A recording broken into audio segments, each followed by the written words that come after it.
जय श्री कृष्णा दोस्तों, कैसे हैं आप लोग। मैं आशा करता हूं कि आप सभी अच्छे होंगे। दोस्तों, चाहे कलयुग हो या सतयुग, इनमें जिसने भी जन्म लिया उसे अपने कर्मों का हिसाब किताब यहीं पर देना पड़ता है। जिसने जैसे कर्म संसार में किए उन्हीं के अनुसार उसे अपने कर्मों का फल भोगना पड़ेगा। यही संसार का नियम है।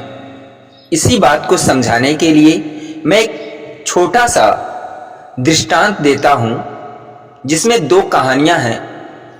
इस कहानियों के माध्यम से आप मेरी भावनाओं को समझ सकेंगे। तो दोस्तों, कहानी को बीच में छोड़कर ना जाइएगा, दो कहानियां सुनकर ही जाइएगा।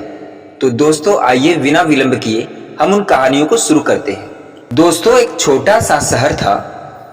उसमें एक सेठ अपने परिवार सहित रहते थे। सेठ बहुत ही धर्म कर्म में यकीन करने के साथ साथ ही दयालु स्वभाव के थे। सेठ साहूकारी का व्यवसाय करते थे। उनके पास जो भी व्यक्ति उधार मांगने आता वह उसे उधार देने के लिए मना नहीं करते। सेठ मुनीब को बुलाते और जो उधार मांगने वाला व्यक्ति होता उससे पूछते, भाई तुम उधार कब लौटाओगे, इस जन्म में या फिर अगले जन्म में। जो लोग ईमानदार होते वे कहते, सेठ हम तो इसी जन्म में आपका कर्ज चुका कर देंगे, वह भी पूरा ब्याज देकर, क्योंकि आपने हमारी मदद की है तो हमारा भी फर्ज बनता है कि जिसने मुसीबत में साथ दिया उसे भला क्यों झूठ बोलना। कुछ लोग जो ज्यादा चालाक वो बेईमान होते वे कहते, सेठ जी हम आपका कर्ज अगले जन्म में उतारेंगे। वे अपनी चालाकी पर मन ही मन खुश होते कि क्या मूर्ख सेठ है जो अगले जन्म में उधार वापसी की उम्मीद लगाए बैठा है। ऐसे लोग मुनीब से पहले ही कह देते कि वे अपना कर्ज अगले जन्म में लौटाएंगे। मुनीब भी कभी किसी से कुछ पूछता नहीं था। जो जैसा कह देता मुनीब वैसा ही बही में लिख देता, मतलब बही खाता में लिख देता।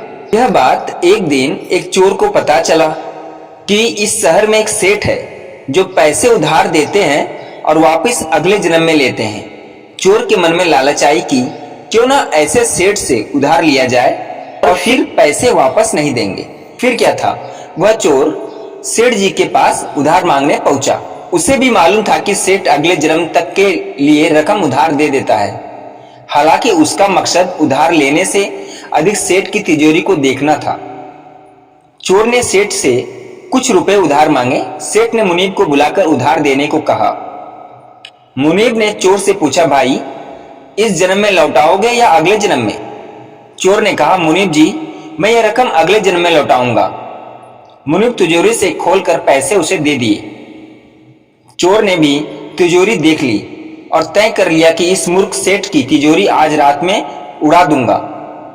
मन में लालच का भूत सवार था। उसी रात में ही चोर सेठ के घर पहुंच गया और वहीं भैंसों के तबेले में छिपकर सेठ के सोने का इंतजार करने लगा।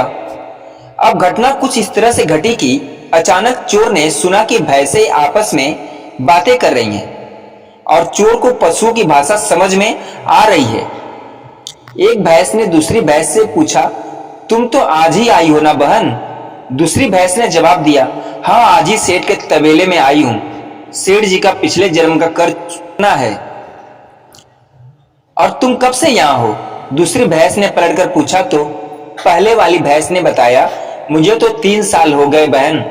मैंने सेठ जी से कर्ज लिया था यह कहकर कि अगले जन्म में लौटा दूंगी। सेठ के उधार लेने के बाद जब मेरी मृत्यु हो गई तो मैं भैंस बन गई और सेठ के तबेले में चली आई। अब दूध देकर उसका कर्ज उतार रही हूँ। जब तक कर्ज की रकम पूरी न उतर जाती तब तक यही रहना होगा। इस तरह की दोनों भैंसों की बातचीत चोर सुन रहा था और उसके होश उड़ गए। यदि भैंसों के ओर देखने लगा, वह समझ गया कि उधार चुकाना ही पड़ता है, चाहे इस जन्म में या फिर अगले जन्म में उसे चुकाना ही होगा। चोर उल्टे पांव सेठ के घर की ओर भागा और जो कर्ज उसने लिया था उसे फटाफट मुनीब को लौटाकर रजिस्टर से अपना नाम कटवा लिया। अब हम इस दुनिया में इसलिए आते हैं क्योंकि हमें किसी से लेना होता है तो किसी का देना होता है। इस तरह से हर मनुष्य या हर पशु पक्षी को कुछ ना कुछ लेने देने के हिसाब चुकाने होते हैं। इस कर्ज का हिसाब चुकता करने के लिए इस दुनिया में कोई बेटा बनकर आता है तो कोई बेटी बनकर आता है, तो कोई पिता बनकर आता है तो कोई माँ बनकर आता है, तो कोई पति या पत्नी बनकर आता है। यही प्रकृति का नियम है। दोस्तों, एक कथा के माध्यम से हम और जानेंगे इस कहानी को विस्तार के रूप में। दोस्तों, एक पुरानी कहानी है कि एक पंडित जी ने अपनी पत्नी की आदत बना दी थी कि घर में रोटी खाने से पहले कहना है कि विष्णु अर्पण। अगर पानी पीना हो तो उससे पहले कहना है विष्णु अर्पण। और उस औरत की इतनी आदत पक्की हो गई थी कि जो भी काम करती पहले मन में यह कहती कि विष्णु अर्पण, विष्णु अर्पण, फिर वह काम करती। एक दिन उसने घर का कूड़ा इकट्ठा किया और फेंकते हुए कहा कि विष्णु अर्पण, विष्णु अर्पण। वही पास से नारद मुनि जा रहे थे। नारद मुनि ने जब यह सुना तो वह उस औरत को थप्पड़ मारा कि विष्णु जी को कूड़ा अर्पण कर रही है, फेंक कूड़ा रही है और कह रही है कि विष्णु अर्पण। वह औरत विष्णु जी के प्रेम में रंगी हुई थी। कहने लगी, नारद मुनि, तुमने जो थप्पड़ मारा है वो भी विष्णु अर्पण, वो भी विष्णु अर्पण। अब नारद जी ने दूसरे गाल पर थप्पड़ मारते हुए कहा कि बेवकूफ औरत, तू थप्पड़ को भी विष्णु अर्पण कर रही है।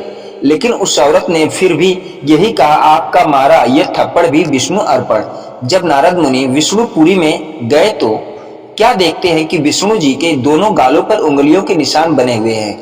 नारद जी पूछने लगे कि भगवान, यह क्या हो गया? आपके चेहरे पर ये निशान कैसे हैं उंगलियों के? विष्णु जी कहने लगे कि नारद मुनि, थप्पड़ भी तुम ही मारे और पूछ भी रहे हो तुम ही। नारद जी कहने लगे कि मैं आपको थप्पड़ कैसे मार सकता हूँ प्रभु, भला मैं ऐसी गलती जीवन में कभी ना करूं। विष्णु जी कहने लगे, नारद मुनि, जिस औरत ने कूड़ा फेंकते हुए यह कहा था कि विष्णु अर्पण और तुमने उसको थप्पड़ मारा था, तो वह थप्पड़ सीधे मेरे गालों पर ही लगा था, क्योंकि वह मुझे अर्पण था।